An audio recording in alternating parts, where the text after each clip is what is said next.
যেটা আমি প্রোডাকশন দিই, আলুর সিড আমরা নিয়ে আসছি। সিড তো আমাদের নেই, সেন্ট্রাল গভর্নমেন্ট থেকে আনতে হয়, ওরা অনেক দাম নেয়। আলুর সিডের প্রবলেম হচ্ছে, বাট এই প্রবলেমটা আগামী দিন আমাদের নিজস্ব করে কিছু করতে হবে যাতে সমাধান হয়।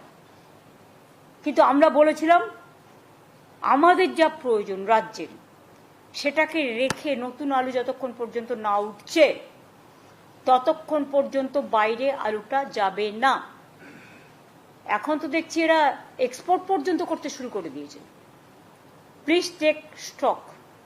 আমি আজ থেকে মার্কেটিং, অরবিন্দ আমাদের ওঙ্কার মিনার হাতে দুটো ডিপার্টমেন্ট ছিল, একটা এগ্রিকালচার ডিপার্টমেন্ট আর একটা মার্কেটিং ডিপার্টমেন্ট এগ্রিকালচার।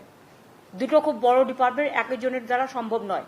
বেচারা মান্নাকে আমি দায়িত্ব দিলাম, অ্যাগ্রো মার্কেটিং ডিপার্টমেন্টের চেয়ারম্যান করলাম আজ থেকে। সুতরাং প্লিজ টেক এ স্টক।